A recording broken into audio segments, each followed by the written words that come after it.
बात होती है हारुका से, जो कि आज अपना स्कूल का लॉकर खोलती है तो उसे उसके अंदर अपने शूज नहीं मिलते। तभी एक लड़का आइबा, जो कि हारुका की क्लास में था, वो हारुका से पूछता है कि तुम अभी तक घर क्यों नहीं गई। हारुका कह देती है कि वो किसी का इंतजार कर रही है। इसके बाद हारुका अपने स्कूल शूज पहनकर ही घर जाने लगती है। तभी कुछ लड़कियां उसके सामने आ जाती हैं। उन्हीं के पास हारुका के शूज थे। वो हारुका को परेशान करने के लिए उन्हें एक गड्ढे में फेंक देती हैं। हारुका उन्हें उठाने जाते वक्त नीचे गिर जाती है और फिर वो तीनों लड़कियां हारुका के बैग से सामान निकालकर उसी के ऊपर फेंककर मारने लगती हैं और बुक्स को भी फाड़ देती हैं। हारुका बेचारी कुछ भी नहीं कर पाती। तभी एक लड़की ताचिबाना कहती है कि हम ये सब इसीलिए कर रहे हैं क्योंकि तूने हमारी दोस्त ताइको से उस लड़के आइबा को दूर कर दिया। ताइको भी यहीं पर खड़ी होती है। अब तभी एक लड़का कुगा अपने दो दोस्तों के साथ यहाँ पर आ जाता है। कुगा ताइको से कहता है कि घर चलो ताइको, तुम यहाँ पर क्या कर रही हो। के बाद ताइको जाते हुए कहने लगती है कि एक बात सुन लो, उस लड़के आइबा का इस सब से कोई लेना देना नहीं है। अब इसके बाद वो सभी चले जाते हैं। हारुका भी अपना सामान उठाकर किसी तरह घर पहुंचती है। उसकी छोटी बहन शोको जब हारुका को इस हालत में देखती है तो वो अपनी बड़ी बहन के लिए रोने लगती है। हारुका उसे गले लगाते हुए कहती है कि मत रो शोको। हारुका के मॉम डैड भी अपनी बेटी को गले लगा लेते हैं। अब इसके बाद अगले ही दिन हारुका के डैड स्कूल में कंप्लेंट करने जाते हैं। वो हारुका की क्लास टीचर से बात करते हैं, लेकिन इनकी क्लास टीचर मिनामी खुद भी एक डरपोक थी। वो उन दूसरे बच्चों से पंगा नहीं लेना चाहती थी।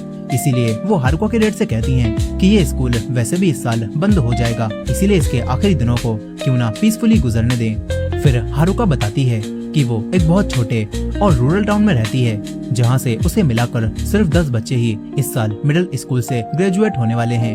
और क्योंकि हारुका टोक्यो से यहाँ पर रहने आई थी, जबकि बाकी सारे बच्चे बचपन से ही यहाँ पर बड़े हुए हैं, इसीलिए हारुका की उनसे अच्छी दोस्ती नहीं हो पाई और वो लोग मिलकर हारुका को बुली करते रहते हैं।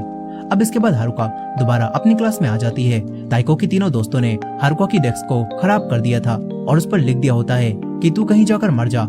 वहीं दूसरी तरफ हारुका के डैड जब वापस जा रहे थे तो तभी कुगा अपने दोस्तों के साथ मिलकर उन्हें सीढ़ियों से लात मारकर गिरा देता है। उसने अपने जूते में कुछ नुकीली चीजें लगा रखी थी, जिससे हारुका के डैड को काफी चोट लगती है। उन्हें गिराकर कुगा हंसता हुआ अपने दोस्तों के साथ भाग जाता है। इसके बाद क्लास के दौरान ये लोग हारुका की डेस्क में एक मरा हुआ क्रो रख देते हैं और अपनी टीचर मिनामी को ये बात बताने लगते हैं, लेकिन मिनामी को कोई मतलब ही नहीं होता। वो लगातार बिना रुके ब्लैक बोर्ड भरने में लगी हुई थी। तभी आइबा हारुका के लिए स्टैंड लेता है और ताइको से कहता है कि तुम ही ये सब करवा रही हो ना, इसे रोकती क्यों नहीं। कुगा कहता है कि उसने नहीं, मैंने ये किया है। दोनों के बीच में लड़ाई होने वाली थी, लेकिन कुगा अपनी डेस्क पर जाकर बैठ जाता है। तभी ताइको अपनी दोस्तों को एक नोट पास करती है जिसमें कुछ ऐसा लिखा था, जिसे पढ़कर वो सभी जोर से हंसने लगती हैं। इसी बीच मिनामी को कुछ होता है और वो बाहर जाकर वोमिटिंग करने लगती हैं। ताइको और उसकी दोस्त मिलकर अब मिनामी का भी मजाक बनाने लगते हैं कि इसे तो रोज वोमिटिंग होती रहती है। अब इसके बाद जब हारुका अपने घर पहुंचती है तो उसे उसके डैड दिखते हैं, जिनकी पीठ में गिरने की वजह से काफी चोट लग गई थी। उसकी माँ बताती हैं कि किसी स्टूडेंट ने इन्हें सीढ़ियों से धक्का दे दिया। हारुका को मन ही मन पता होता है कि ऐसा कौन कर सकता है। फिर उसके डैड उससे कहने लगते हैं कि बेटा मुझे माफ कर दो, मेरी जॉब की वजह से तुम्हें भी हमारे साथ यहाँ पर शिफ्ट होना पड़ा, लेकिन अब तुम कल से स्कूल मत जाना। हारुका की माँ भी उसे ग्रेजुएशन तक स्कूल जाने से मना कर देती हैं। फिर कुछ दिनों बाद शोको अपने दादाजी को कॉल पर बता रही होती है कि हारुका को फीवर हो गया है, इसीलिए ओनी-चान कई दिनों से स्कूल नहीं गई। यहीं पर उसकी माँ आज भी हारुका का फीवर चेक करती हैं और कहती हैं कि तुम अब भी पूरी तरह से ठीक नहीं हुई हो, इसीलिए आज भी स्कूल मत जाओ। हालांकि हारुका बिल्कुल ठीक थी। वो अपनी छोटी बहन शोको को देखकर काफी खुश होती है। वहीं ताइको की दोस्त मिलकर हारुका की डेस्क खराब कर रही थी। साथ ही अब वो लोग काफी ज्यादा बोर भी होने लगी थी, क्योंकि कई दिनों से इन्हें हारुका को परेशान करने का मौका नहीं मिला। इसीलिए अब ये लोग एक लड़की रूमी से कहती हैं कि तुझे हारुका के घर जाकर उसे वापस स्कूल आने के लिए मनाना होगा, और अगर तू ऐसा नहीं कर पाई तो फिर तू फिर से हमारा टारगेट बनेगी, जैसे कि हारुका के आने से पहले थी। ताचिबाना उसके पिन चुभोती है, जिससे रूमी घबराकर यहाँ से भाग जाती है। अब इसके बाद रूमी हारुका से मिलने उसके घर में आती है। रूमी हारुका से उसका हाल चाल पूछती है और यहीं पर एक गाना चल रहा था। रूमी उससे कहती है कि ये गाना तो काफी अच्छा है, क्या तुम मुझे ये सीडी दे सकती हो। हारुका सीडी निकालने लगती है। तभी रूमी उसकी फोटो लेने की कोशिश करती है ताकि सबूत के तौर पर उन लड़कियों को दिखा सके, लेकिन हारुका सही टाइम पर रोक देती है। फिर रूमी कहती है कि तुम बीमार तो नहीं हो ना, प्लीज दोबारा से स्कूल आना शुरू कर दो, नहीं तो वो लड़कियां मुझे अपना टारगेट बनाने लगेंगी। लेकिन हारुका कहती है कि मैं अब कभी भी स्कूल नहीं आने वाली। फिर अगले दिन ताइको की तीनों दोस्त मिलकर रूमी को अलमारी में लॉक कर देती हैं। रूमी ने इन्हें वही सीढ़ी दिखाई थी और कहा था कि वो हारुका से मिलने गई थी, लेकिन उन तीनों को रूमी की बातों पर विश्वास नहीं होता। ये लोग फैसला कर लेती हैं कि अब से रूमी इनका टारगेट बनेगी। ताइको भी इनके साथ ही होती है, लेकिन हमेशा की तरह वो कुछ भी नहीं करती और चुपचाप सब देखती रहती है। साथ ही ताइको अब उस सीढ़ी को अपने पास रख लेती है। वहीं पर दूसरी तरफ हारुका जब शोको के साथ बाहर घूम रही थी तो इन्हें आइबा मिलता है, जो कि अपने कैमरे से नेचर की फोटोज ले रहा था।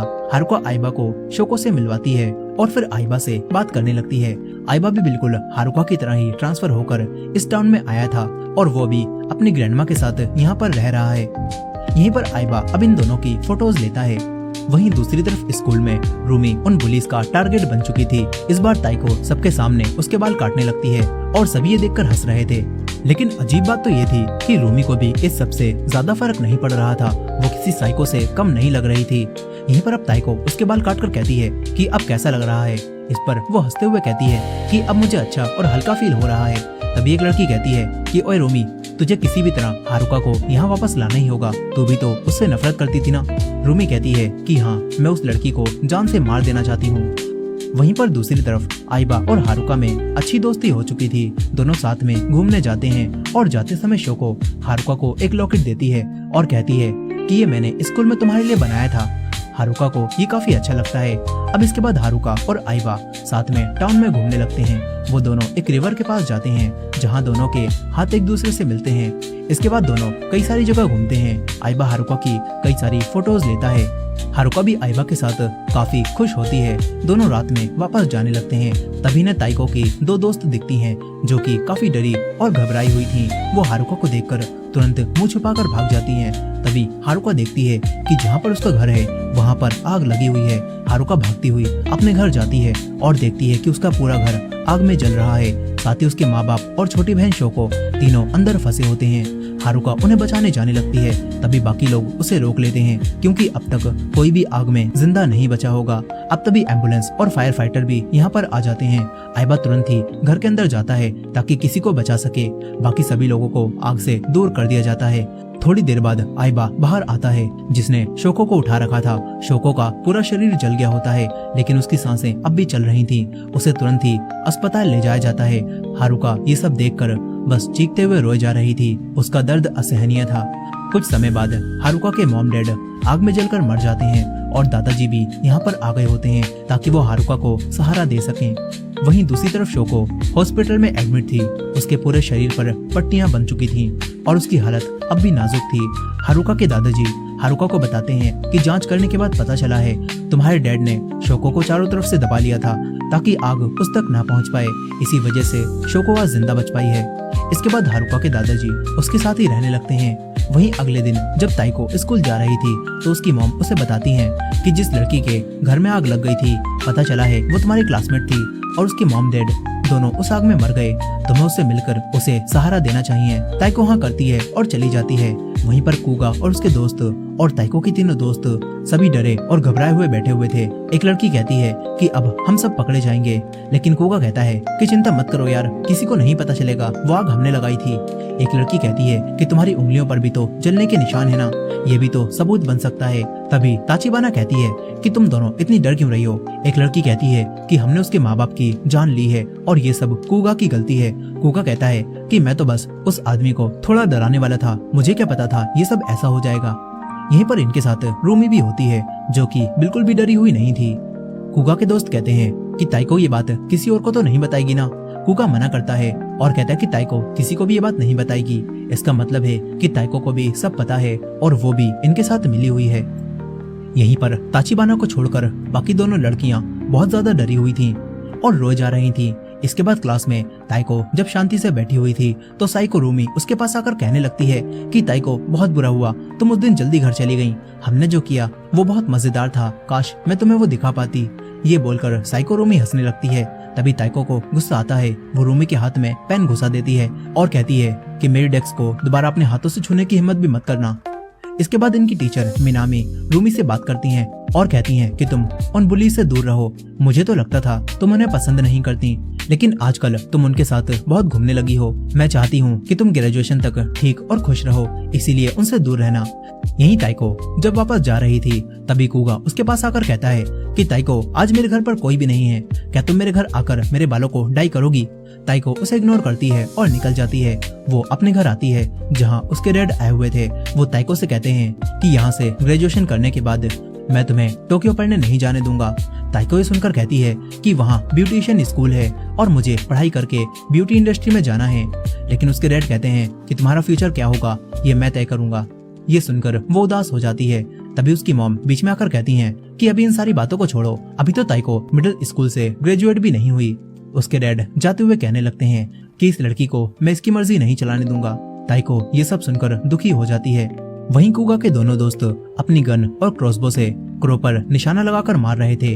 वो दोनों ऐसा इसलिए कर रहे थे क्योंकि ये टाउन बहुत छोटा है, यहाँ पर एंटरटेनमेंट के लिए दूसरी चीजें जैसे कि कैरियोको या फिर गेम सेंटर नहीं है, और स्कूल में बुलिंग भी ये लोग बस अपने मजे के लिए करते हैं। वहीं पर ताइको की वो दोनों दोस्त काफी डरी हुई थी। उन्हें लग रहा था कि वो जरूर पकड़ी जाएंगी। और ताइको की तीसरी दोस्त ताचिबाना अपने अल्कोहलिक डैड का जुल्म सह रही थी।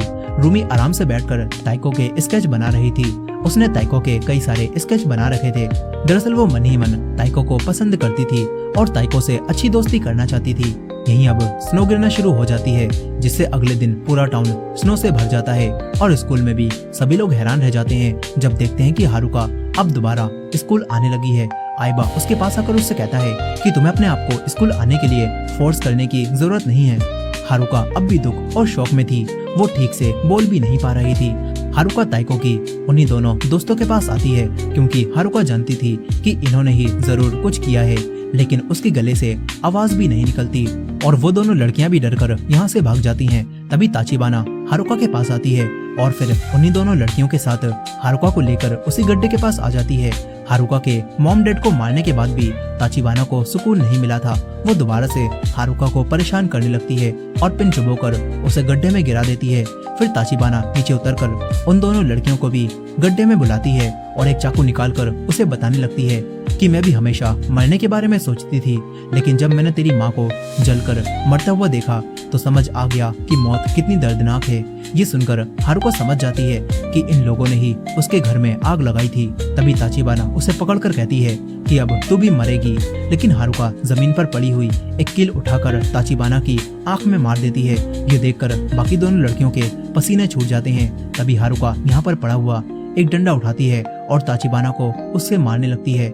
हारुका तब तक ऐसा करती रहती है जब तक ताचिबाना मर नहीं जाती। इसके बाद उसका चाकू उठाकर हारुका बाकी दोनों लड़कियों की तरफ बढ़ने लगती है।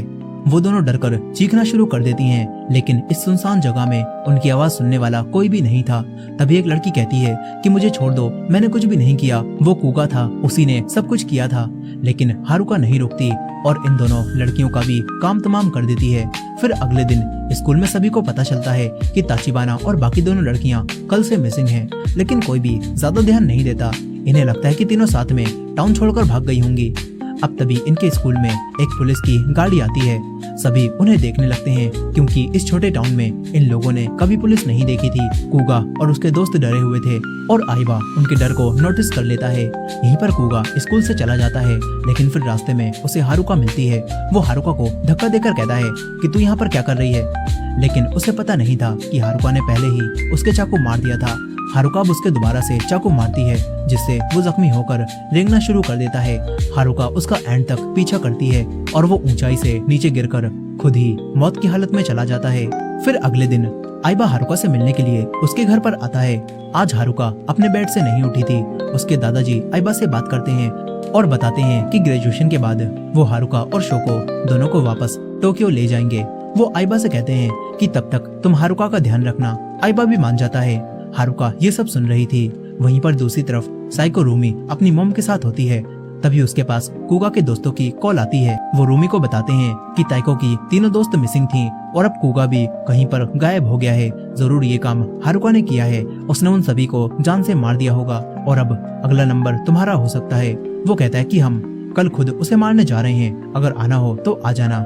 रूमी को इस सब पर विश्वास नहीं होता। फिर अगले दिन हारुका अकेले कहीं पर जाने लगती है। कुगा के दोनों दोस्त उसका पीछा कर रहे थे। जब हारुका कुछ फूल देखने के लिए रास्ते में रुकती है तो एक लड़का उस पर तीर से हमला करता है, लेकिन उसका निशाना चूक जाता है और हारुका ये देखकर यहाँ से भाग जाती है। इसके बाद ये दोनों गन और क्रॉसबो लेकर हारुका को हर जगह ढूंढने लगते हैं।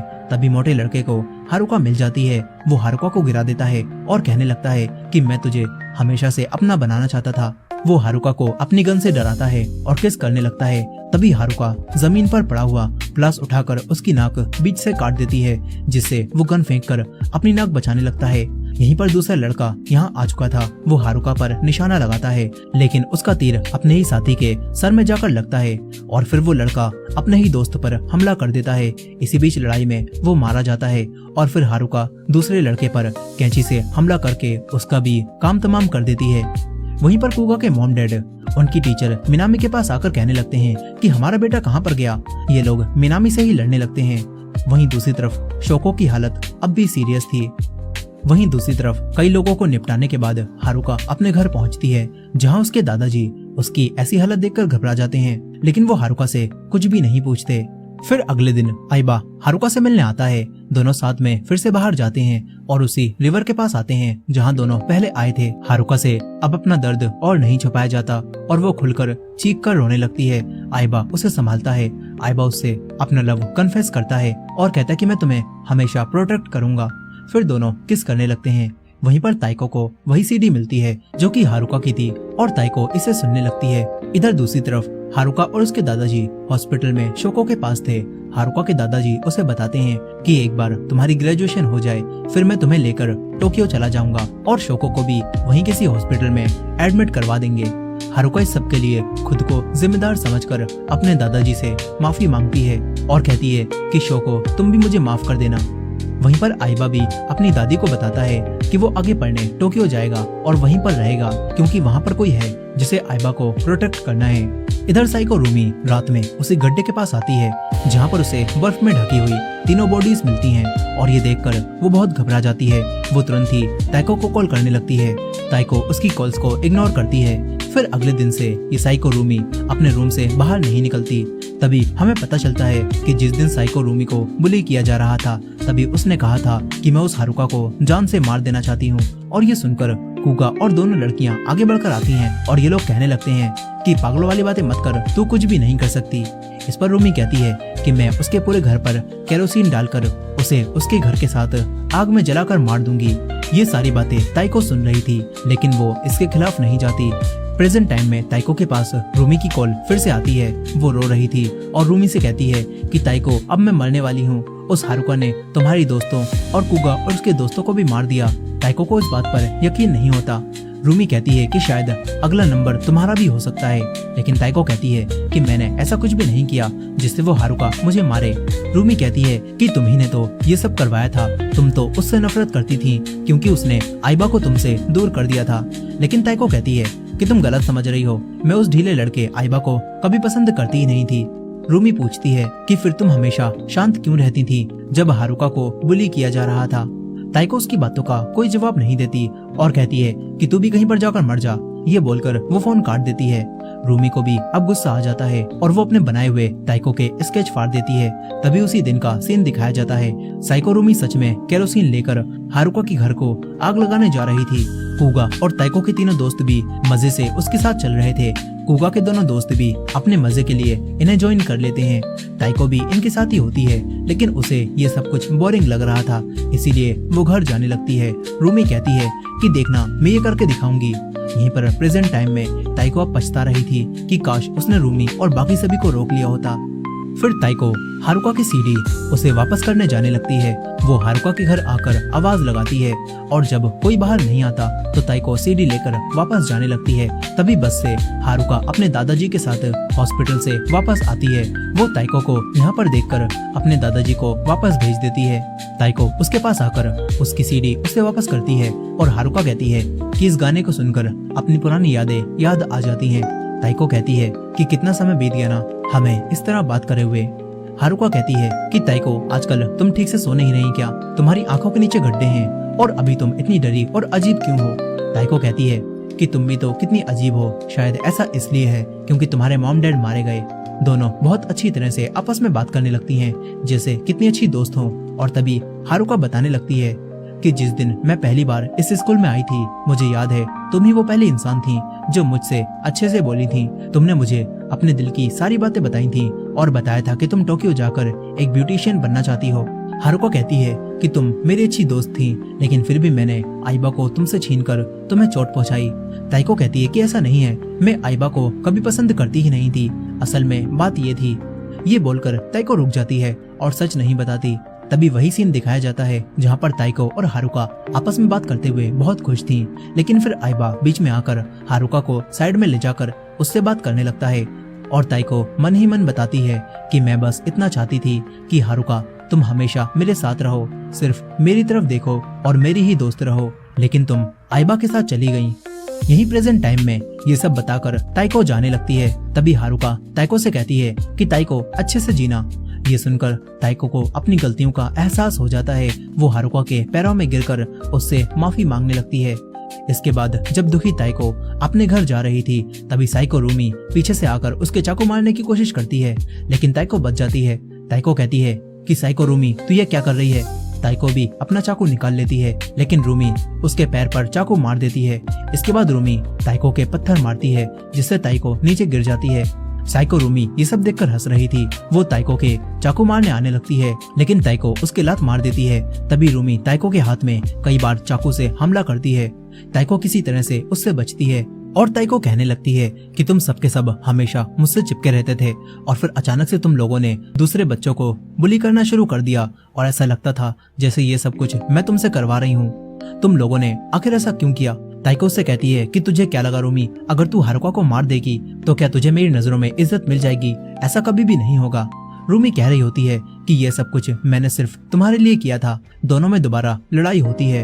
रूमी भागते हुए उसके चाकू मारने आती है। ताइको उसके चेहरे पर चाकू मारती है, लेकिन रूमी नहीं रुकती और ताइको के सीने में चाकू घुसा देती है, जिससे ताइको वहीं पर गिर जाती है और रूमी यहाँ से चली जाती है। अब इसके बाद रात के समय आइबा हारुका के पास कॉल करता है। आइबा कहता है कि मैंने तुम्हारे दादाजी से बात की थी, तुम ग्रेजुएशन के बाद टोक्यो जा रही हो, मैं भी तुम्हारे साथ जाऊंगा। वहाँ जाकर मैं कोई काम ढूंढ लूंगा और हम दोनों साथ में रहेंगे। लेकिन हारुका कहती है कि ऐसा नहीं हो पाएगा। आइबा पूछता है कि क्यों। इस पर हारुका कहती है कि जब बर्फ पिघलेगी तो तुम समझ जाओगे। आइबा कहता है कि चाहे कुछ भी हो जाए मैं तुम्हें हमेशा बचाऊंगा, मैंने तुमसे प्रॉमिस किया था। यहीं पर हम आइबा को देखते हैं, जिसके हाथों पर खून लगा हुआ था और वो भी किसी साइको से कम नहीं लग रहा था।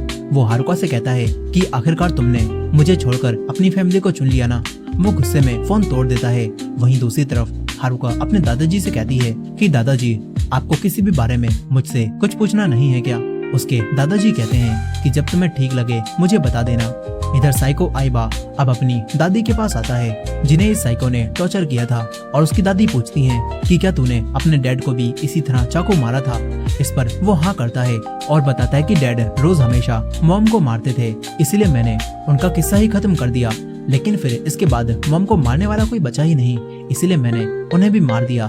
इसके बाद आइबा अपनी दादी से उन्हें मारने के लिए माफी मांगता है और बताता है कि जब कोई उसे पसंद आ जाती है तो उसे समझ नहीं आता कि वो क्या करे, और अब तो हारुका ने उसे छोड़कर अपनी फैमिली को चुन लिया है। फिर आइबा कहता है कि कल मैं उसके दादाजी से मिलूंगा, यानी कि अब साइको आइबा उन्हें भी निपटाने वाला है। इधर रूमी खून से लथपथ घर पहुंचती है तो उसकी मॉम ये देखकर उससे दरवाजा खोलने के लिए कहने लगती हैं, लेकिन रूमी अपनी मॉम को भी चाकू दिखाकर यहाँ से जाने के लिए कहती है।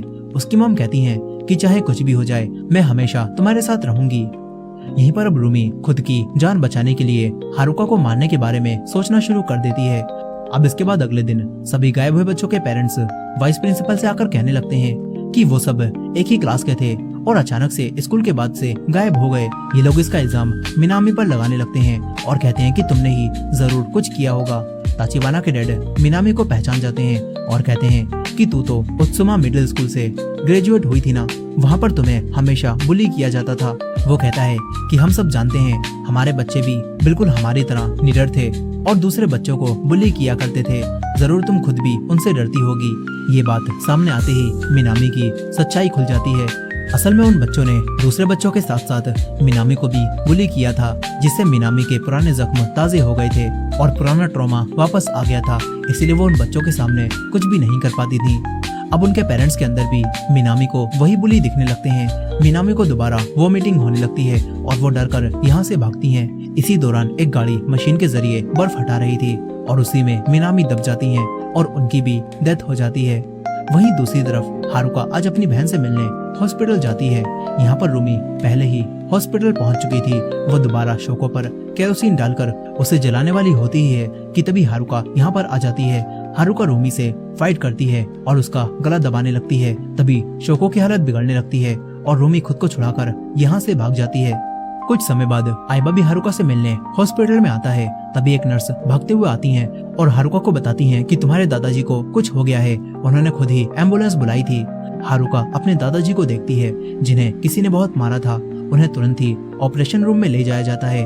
तभी हारुका को आइबा पर शक होता है। वो तुरंत ही आइबा के पास आकर उसके हाथ देखती है जिन पर खून लगा हुआ था। इससे उसे यकीन हो जाता है कि ये सब कुछ आइबा ने किया होगा।